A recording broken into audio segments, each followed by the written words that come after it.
Really excited to have this guy on. We only have him for a very short time, but I have mad respect for him. And I think he's an extremely principled guy, so very knowledgeable. And he has a new book out. I don't even know that we'll get to the book today, but we'll certainly get to his most recent controversy. He's showing up across media with anger expressed toward Israel about what's happening in the Middle East now. But rather than have me summarize it, please welcome the guy who is the founder of TYT, and he's a candidate for president, by the way. How about it for Cenk, everybody? Cenk Uyger. Cenk, yeah, thank you so much for taking a second. I know you're both in demand and you have so much. I don't know how you do your day when you're not in demand. I mean, when it's just a normal day, because you have a lot of stuff going on. On TYT, you talk passionately, and you've kind of taken that passion across different platforms about what's happening in Israel now and in Gaza. And we just had John Rothman with us, who was sort of speaking to the fact that the pain of October 7th is something that the news cycle has moved past so quickly. I wonder if you could include a little bit of your thought on that, along with really giving us a framework for what's happening there now. Yeah. So, by the way, I'm going to break a little bit of news here about the presidential campaign in a minute. But it's a super important question that you're asking, Mark. Yeah, there's a reason why that October 7th feeling seems to have dissipated, right? And it's a very, very good reason. It's because Netanyahu's government evaporated the moral high ground and has now eviscerated Israel's, sympathy, and it's among the 1,000 reasons why Netanyahu should not be the leader of Israel. He's a disaster. He's trying to get into a broader war. His response to Hamas, while I'm sure backed by some of the Israeli citizens in their rage and anger and sadness, is not the correct approach. He's now killed 3 times as many Palestinian civilians as Israeli civilians were killed on October 7th. And what happened with the Gaza incursion into Israel was terrible and unacceptable. To do 3 times worse than Hamas does not make it better. 2 wrongs do not make a right. And our leadership here in America has partly kindly said, hey, we're not asking for a ceasefire. Go ahead and keep killing them. But remember, after 9/11, we were in a rage and we made a lot of mistakes, and we did. And we killed hundreds of thousands of Iraqi civilians. And that is a great blight in our history and the reputation of America and the moral standing of America. And I don't want Israel to make that same mistake. And they're definitely in the middle of making it now. And I can tell you, I mean, in America, we get a little bit of a warped sense. The rest of the world thinks that what Israel's doing right now in Gaza is an abomination. And is that the reason, Cenk, that the moral high ground, as you say, has been completely lost because the world just can't countenance the Israeli punchback the way it's being manifested by cutting off Gaza this way? Yeah, look, honestly, the facts are inarguable. You can't cutting off water, electricity, exits, power, mass relocation. These are hallmarks of war crimes and genocide, and wanton, indiscriminate bombings. And there's no more pretense about targeting Hamas. They're not. They have no idea if Hamas is in those buildings. Now maybe they're in the tunnels under the buildings, but we killed everybody in the building to make sure is the world's worst excuse. And people that are in power in America, whether they're politicians or media, half of them might buy it. Now even half of them don't buy it, but the rest of the world doesn't buy it at all. It's obvious that it's collective punishment and they're brutalizing the Palestinians, and the occupation is a core evil to begin with. So look, Israel had every right to the moral high ground after they were attacked. What Hamas did was brutal, and all of our hearts and sympathies were with Israel. But if I came up with a plan on how to destroy that goodwill, this is exactly what it would look like. So what do you do if you're Israel? Now it's October 8th, okay, and you're prime minister, Cenk, and what you have let's be honest, you have a street in Israel just the same way there's an Arab street, and there are vociferous calls for the end of the Israeli state, the Jewish state, and it's out. The blood is not even dry. And there is that cry from Israel, you need to do something. And Netanyahu, clearly the wrong guy for the job, because he's all about pushing back anyway. So he's not a guy who's typified by restraint, might be a way to put it. So what do you do, though, Cenk? What with given that predicament is my point. Yeah. So I have a short-term and long-term answer. And you're definitely right to ask a question, Mark, because people it's easy to criticize, but you have to have a constructive solution. So, and my solution is not perfect either, and nobody's is. And mine would be considerably messy on both ends as well. But if I was in his position, I would send in special forces, and their job one would be rescue the hostages, and job two would be, yes, strike back at Hamas as much as possible. Now, the upside of that plan is the special forces are much more targeted than dropping a bomb on a building and having the entire building collapse and everyone inside die. The downside of special forces is that you risk your own guys more. But that's kind of the point of special forces. And so I've said that about American excursions, both positive ones when we use special forces to get bin Laden, and negatively when we drop indiscriminate drones on people, including onto weddings in Afghanistan and many other civilians that we've killed with our drones, and including American citizens we've killed with our drones. Special forces are more difficult, but the more morally correct, and by the way, militarily correct, strategically correct way to go. That's the short-term solution. Long-term solution, and you have to be honest with the Israeli people and say, yes, we're going to lose more of our kids doing this, but we don't have a choice. We don't want to sink to the level of barbarism that Hamas did. We are better than that.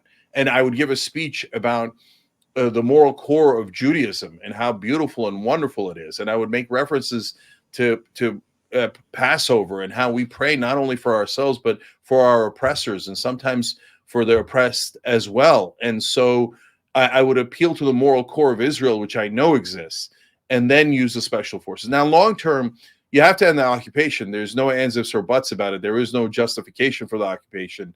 And 1967 borders and the highest walls the world has ever seen. And people might not like the walls, and they might not think the 1967 borders are perfect, but it's about 2,000 times better than what we have now. In the chat, there's a lot of pushback around Hamas as any kind of broker for peace or broker for anything else but the destruction So I'll share this with you. Cenk is completely ignorant about Hamas. Hamas has disguised themselves as Red Cross and ambulance workers. Speak to Hamas and how the fact that they've won elections and they're running the show in Gaza. So that leads to a bunch of misnomers that I want to correct. So number one, there's this insane idea that they are going to that the Palestinians should somehow disavow Hamas, and then that's when Netanyahu will stop killing them. Well, how are they supposed to do that?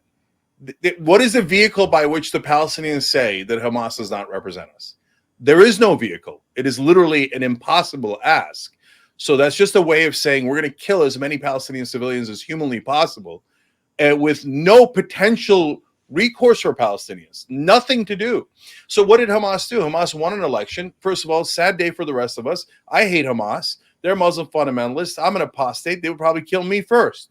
Okay, but they won the goddamn election. Okay, so we should have dealt with them then. Oh, well, you can't have peace with Hamas. Well, I don't know. Did you ever try? Hamas says the same thing about Netanyahu.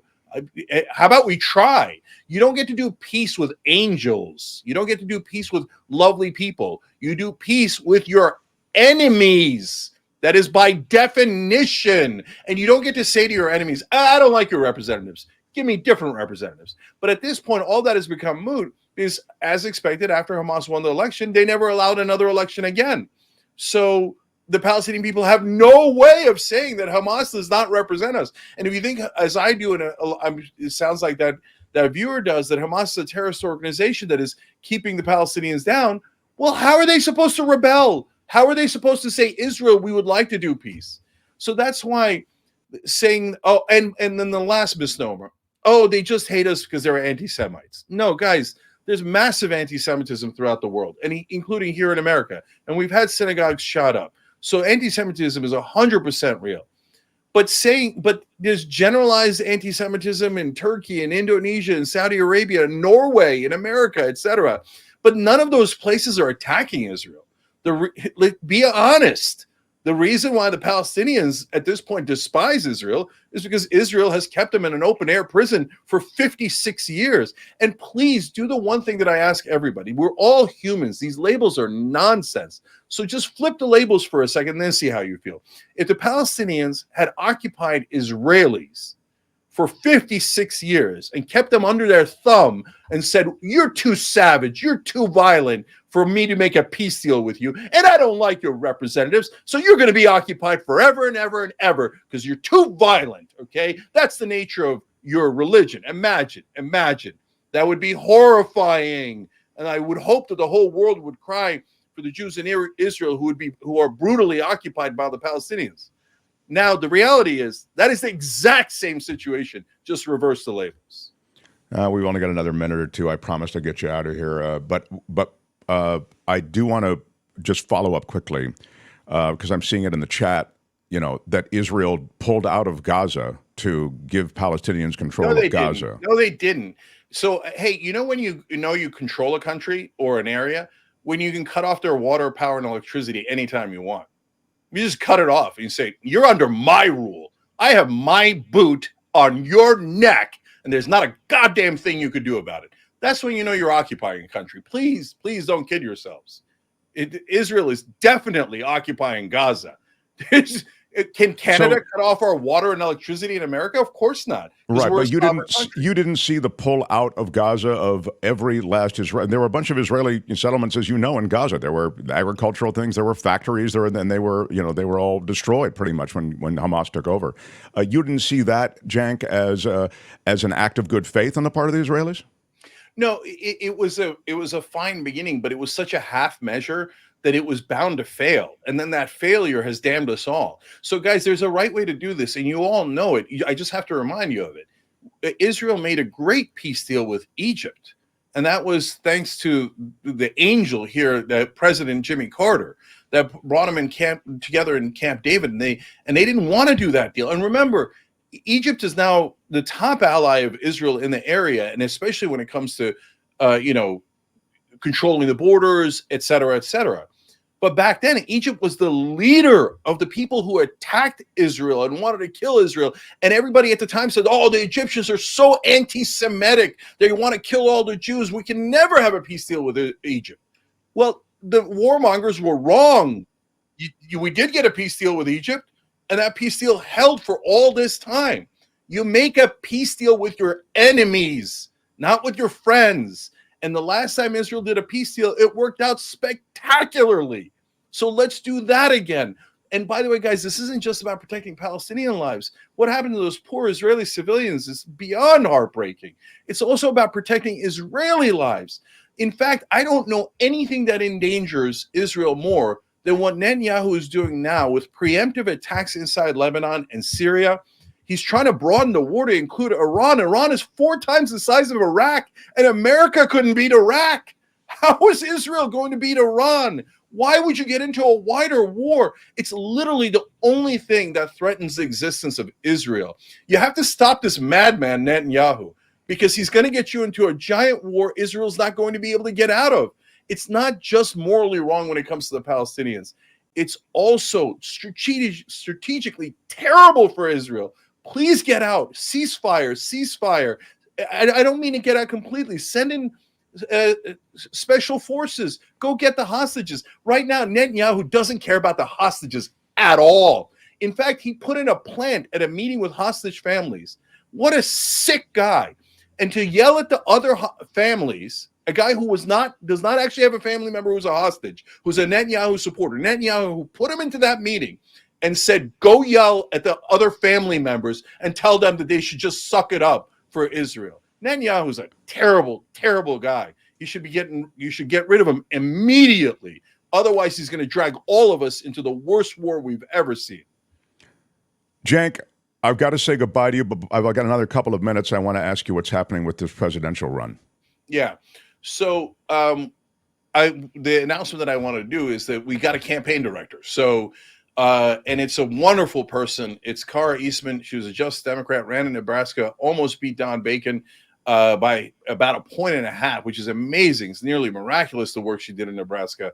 I'm thrilled to have her with us, and we're so much stronger now. We've applied for the ballot, obviously, in Nevada and New Hampshire. We're in great shape. cenkforamerica.com. And look, we don't have enough time here, but the main reason I'm running, for those of you who don't know, is Biden's definitely going to lose. He's losing by 10 points to independents. He's down 24 points on the economy. He's losing 5 out of 7 swing states. And now in almost every poll, especially with Kennedy and Cornel West taken into account, Trump is beating him by 4 or 5. And the Democratic candidate has to win by 5. The Democratic candidate must win by 5 to win the Electoral College. Joe Biden is 75% of the country thinks he's going to die in office if he wins again. It is insanity. It is political negligence and malpractice for the Democrats to run Joe Biden. So I'm a proxy for all other candidates to get in this race and for Joe Biden to drop out. That's the thing. You're wedging your foot in that door so that others will follow, is my sense of it. Am I 100%? 100%. Look, I'm going to, of course, I'm going to try to win, but we need Governor Newsom, Governor Pritzker, Governor Shapiro, Governor Bashir, and Whitmer. They all need to be in the race right now. Mark, I'll leave you with this. So what people counter with, well, you don't know. I mean, Trump's such a bad candidate. He might just lose on his own. So we're going to risk a fascist winning. I mean, the guy's literally using Nazi quotes about how immigrants are poisoning the blood of our nation. Only Nazis use that quote. So we're going to risk our entire democracy on that fascist by having a weak candidate against them. So if Trump is the Raiders and they're not doing well this year, okay, why would you put the Bears up against them or the Packers up against the Raiders? They might lose to the Raiders, right? Why not put up the Chiefs or the 49ers? Why not put up your best team? Why not put, if it's basketball, why not put up Michael Jordan or LeBron James? Why are you going with a random scrub at the end of the bench? Incumbency does not help. They're hanging every problem in the country around Joe Biden's neck. Pick the strongest possible Democrat to run against the fascist. Look, I even bought BidensGonnaLose.com. And it redirects him. Oh my God. Because he's going to lose. And I'm the guy telling you on the board of the Titanic, forget about the deck chairs. Move the ship. Move the ship. We cannot afford to lose to Donald Trump. Check Cenk out regularly on TYT, all the videos, all the stuff TYT does, and go to his website to check him out. Come again, we'll talk about the book. We'll talk about some of the other stuff going on, but you've been a great voice for a lot of stuff going on right now, and I wanted to, have you beam in real quick, which you were so good to do. Thanks, Cenk. Appreciate it, Mark. Yeah, Cenk Uyger, everybody. Hi, it's Mark, and I thought that was great. Hit the notification bell. You'll know whenever there's a new video being dropped, and please subscribe to our channel to help us save the universe.